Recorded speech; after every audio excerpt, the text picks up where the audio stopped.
Pois bem, eu sou o pastor Carlos Guimarães e este é o canal Verdades Bíblicas. Você me perguntou se os dízimos e ofertas são também para os dias de hoje. Então vamos lá.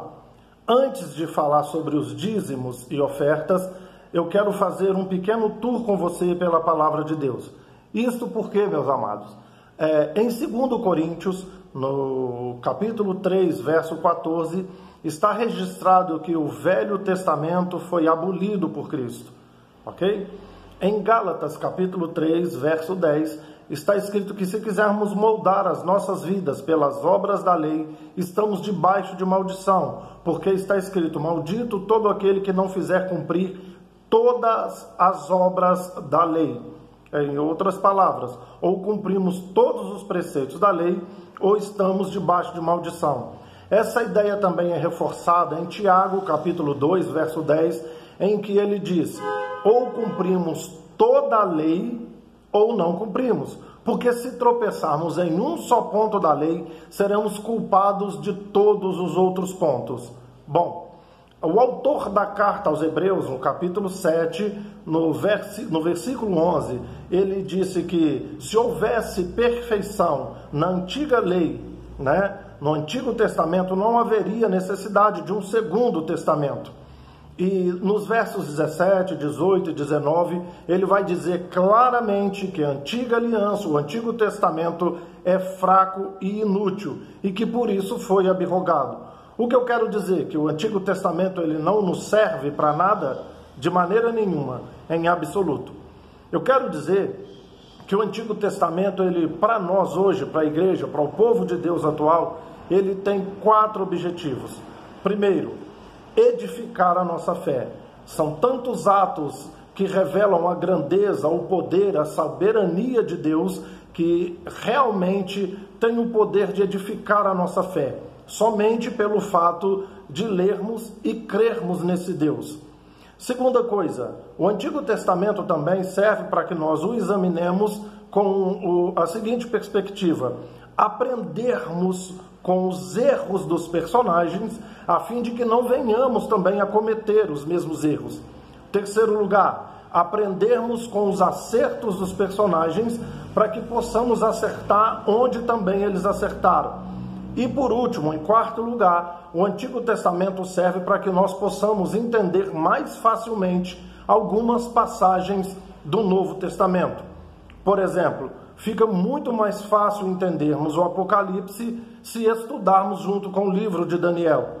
Fica muito mais fácil entendermos o livro de Levítico se estudarmos junto com a carta aos Hebreus. Então, esses são os objetivos: edificar a nossa fé, aprendermos com os erros para não praticarmos, aprendermos com os acertos para acertarmos também e entendermos algumas passagens. Então, de maneira que o Antigo Testamento ele tem muita utilidade para toda a igreja do Senhor em todos os tempos. No entanto, queridos, o Antigo Testamento ele não serve para doutrinar a igreja. Deixa eu explicar melhor. Às vezes é comum as pessoas dizerem, o crente não pode agir dessa ou daquela maneira.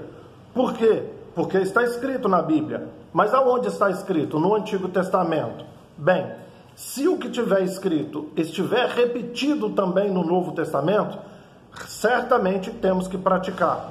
Se não estiver escrito no Novo Testamento, por isso que veio uma nova aliança, o Novo Testamento, não temos a necessidade de praticar. Para esclarecer ainda um pouco mais, algumas práticas do Antigo Testamento, irmãos, diziam respeito somente ao povo de Israel, mas não em todo o tempo, somente no tempo em que eles estavam no deserto, caminhando aqueles 40 anos no deserto. Saídos eles do deserto, não precisavam mais seguir esses mandamentos. Eu vou te dar um exemplo. Eu estou no meio do arraial de Israel, e se a natureza me chamar, se eu precisar de fazer as minhas necessidades fisiológicas, eu tenho que sair do arraial, ir para um lugar, cavar um buraco na terra, fazer as necessidades e logo depois tampar com a terra ou com a areia. O texto diz que se eu não fizer assim, isso é uma abominação perante os olhos de Deus. Hoje temos os vasos sanitários, e o povo de Israel também tinham os seus banheiros, depois que saíram do deserto. Então essa é uma lei que não servia mais para eles, para o povo de Israel, depois que saíram do deserto. Compreende? Então, queridos, uma outra coisa que eu quero te dizer, por exemplo, está escrito em Deuteronômio: filhos, vocês devem honrar os seus pais, obedecer. Esse é o primeiro mandamento com promessa, para que te vá bem e que prolongue os seus dias sobre a face da terra. Este mandamento está repetido em Efésios capítulo 6. Então, o que Deus queria que praticássemos foi repetido no Novo Testamento. Há uma ressalva: há algumas práticas do Antigo Testamento que não foram repetidas no Novo. No entanto, também não foram censuradas nem por Jesus, nem pelos apóstolos. Aí fica a nosso critério praticarmos ou não. Eu só não posso dizer que é uma regra e que é uma doutrina. Deixe tentar ser mais claro. Hoje em dia, nós apresentamos as nossas crianças na igreja, não é verdade? No entanto, querido, o Antigo Testamento, em primeiro lugar, ele diz que só deveria ser apresentado ao Senhor o primogênito, somente o primeiro filho, e teria que ser macho, um menino. Os demais filhos, e se o primogênito fosse uma menina, não precisaria ser apresentado. Mas hoje nós apresentamos todos os nossos filhos, não só o primogênito, e também as meninas. Isso porque é uma prática que não foi censurada nem por Jesus e nem pelos apóstolos. A mesma coisa acontece com o dízimo. O dízimo, ele não é ensinado no Novo Testamento. Bem da verdade é que nós não iremos encontrar textos no Novo Testamento fazendo menção à obrigação de devolvermos dízimos. Você vai encontrar em Mateus 23, quando o Senhor Jesus, numa discussão com os escribas e fariseus, dizendo assim: vocês são hipócritas, porque vocês devolvem o dízimo do endro, do cominho, da hortelã, e esquecem os preceitos mais importantes da lei: a fé, a misericórdia e o amor. Vocês deviam fazer essas coisas sem omitir aquelas. Vocês quem? Os escribas e fariseus, porque eles estavam debaixo da lei do judaísmo, então eles deveriam. Essa não é uma palavra para a igreja. E no mesmo capítulo 7 da carta aos Hebreus, diz o seguinte no início: nós sabemos que os levitas, os sacerdotes, têm, de acordo com a lei, que, como já disse, foi abrogada, que ela é fraca e inútil, que se nós quisermos moldar a nossa vida pela lei, estamos debaixo de maldição, não é isso? Mas eles dizem: vocês, os sacerdotes levitas, têm mandamento segundo a lei, tem ordem segundo a lei de recolher dos seus irmãos, ou seja, os outros filhos de Jacó, o povo de Israel, os dízimos. Isso não é para a igreja, ok? Isso não é para a igreja. Então, queridos, eu posso ensinar o dízimo na igreja? Com toda certeza. Eu só não posso dizer, irmão, que é uma lei, que é uma regra, porque não cabe mais à igreja. Nós não vivemos mais o sacerdócio segundo Levi, mas vivemos o sacerdócio de Melquisedeque. Então vamos lá, querido. Como deve ser a questão do dízimo? A primeira coisa a se entender é que Malaquias, você pode conferir no capítulo 1, versículo 1, algumas versões vão dizer: peso da palavra do Senhor contra Israel, ou profecia contra Israel. Então não é contra a igreja, é contra Israel. E o que é que estava acontecendo? O que acontecia quando Malaquias escreveu é que recentemente o povo de Israel havia retornado do cativeiro babilônico, e com medo de passar necessidade, de faltar suprimentos para a sua sobrevivência, eles até que estavam devolvendo o seu dízimo, mas eles estavam levando animais doentes, animais aleijados, cegos, coxos, mancos, e o fruto da terra estavam levando de qualquer jeito. Eles estavam guardando o melhor para o seu suprimento. Aí vem Deus desenvolvendo o livro, né, com o profeta Malaquias, e no capítulo 3, verso 6, mais uma vez ele vai fazer menção a Israel. Eu, o Senhor, não mudo, por isso vós, ó filhos de Jacó, não sois destruídos. Filhos de Jacó, não é para a igreja. Ele está falando assim, olha, vocês perderam a confiança em mim, vocês esqueceram que eu sou Deus Todo-Poderoso, vocês se esqueceram que há séculos, há alguns milênios eu cuido de vocês, vocês estão com medo de trazer os dízimos e as ofertas de vocês e isso te fazer falta? De maneira nenhuma. O que vocês estão fazendo, trazendo animais, já que a lei dizia que não podiam ser assim, vocês estão roubando a Deus. Então vocês roubam quando vocês trazem o cego, o coxo, o aleijado, tá? Então faça o seguinte, façam prova de mim. Vocês podem fazer prova de mim, pode trazer, e vocês vão ver se eu não vou abrir as janelas dos céus e derramar bênçãos sem medidas. Abrir as janelas dos céus e derramar bênçãos, estava falando de chuva, porque a base da economia era a agricultura, e eles precisavam de chuva. Não tem nada a ver com os dias de hoje, né? Vocês vão ver se eu não vou repreender os gafanhotos, mais uma vez. Os gafanhotos davam nas lavouras e comia, toda a colheita deles era dizimada. Ele falou assim, olha, se vocês forem fiéis a mim, eu vou derramar chuvas sobre vocês, ou seja, bênçãos sem medidas, eu vou impedir que os gafanhotos deem na lavoura de vocês. Então façam prova de mim. Esta não é uma palavra para a igreja. Vamos entender. Quando eu devolvo dízimo ou oferta com a motivação errada, isso não é aceito pelo Senhor. Paulo fala em 2 Coríntios, capítulo 8, que Deus ama a quem dá com alegria. E ali fala da bênção, da generosidade para a igreja. Daqui a pouco eu falo melhor. Mas vamos lá. Por que é que as pessoas devolvem dízimo e oferta nos dias de hoje? Primeiro, por estarem com medo de estar roubando ao Senhor.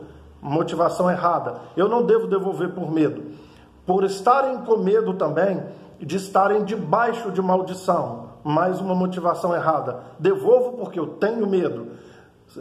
Terceiro lugar, por que as pessoas trazem? Porque ouviram falar que Deus derrama bênçãos sem medidas. Queridos, bênçãos sem medidas eram bênçãos que eles não tinham onde guardar. Eles tinham que aumentar os seus celeiros. Era tanta bênção material que eles não tinham onde guardar. Eu conheço pessoas que são dizimistas e ofertantes há 30, 40, 50 anos e vivem com dificuldade. Onde está essa riqueza que ninguém consegue guardar, ninguém consegue contar? Então, é a motivação errada. Eu vou trazer porque Deus prometeu multiplicar. Eu vou levar, né, porque eu vou poder fazer prova com Deus. São motivações erradas, completamente erradas.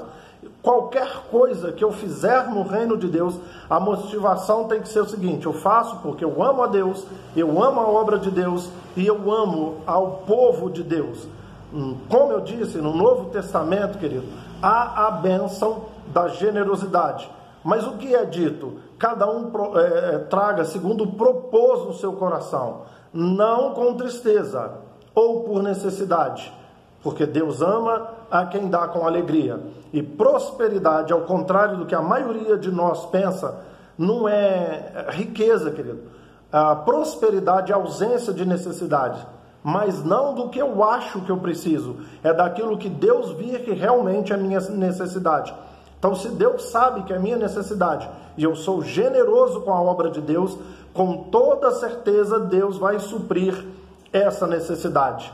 Uma outra coisa para terminar esse vídeo, como eu disse, né, são 613 mandamentos, 613, ou seguimos todos ou não seguimos nenhum.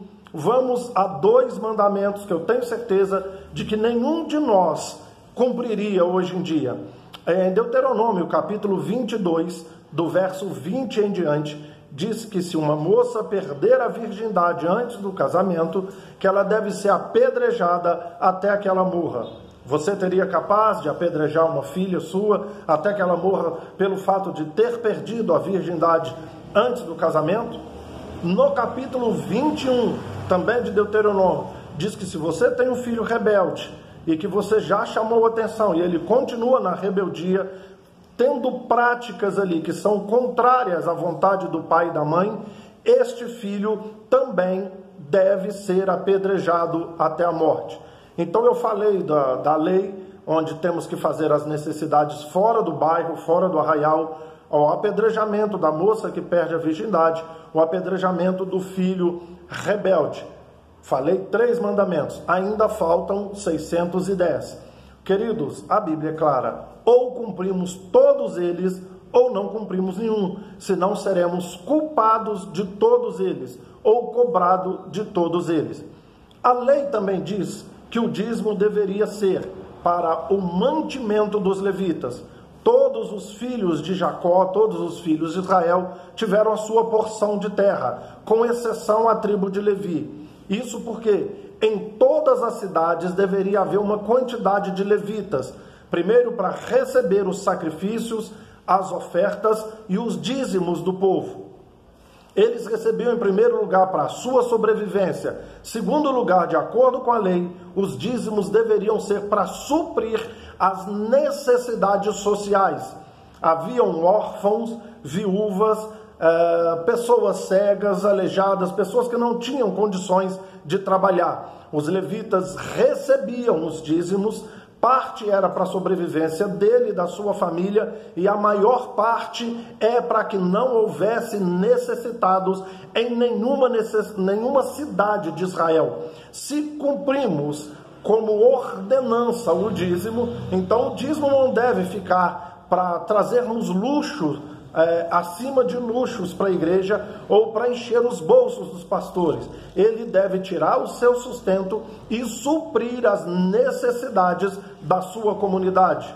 Hoje nós temos pastores que têm carros, casas de luxo, comem muito bem nos melhores restaurantes, enquanto há membros na sua igreja que às vezes não têm o que comer direito. Então, de acordo com a lei, está completamente errado. Se eu digo que alguém é obrigado a devolver o dízimo, eu sou obrigado a cumprir toda a lei a respeito do dízimo. Então, queridos, é assim que funciona, ok?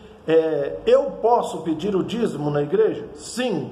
Dizer que é obrigado a trazer, que está debaixo de maldição ou que está roubando do Senhor? Não. Da mesma maneira, eu posso estabelecer a apresentação de crianças na minha igreja? Sim. Dizer que toda criança é obrigada a ser apresentada? Não. Até mesmo porque eram apresentados só os primogênitos e masculinos. Não é verdade?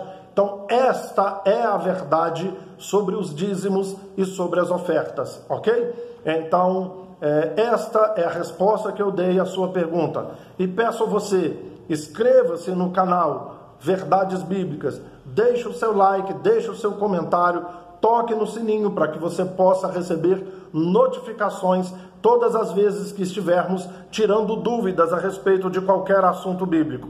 Até mais!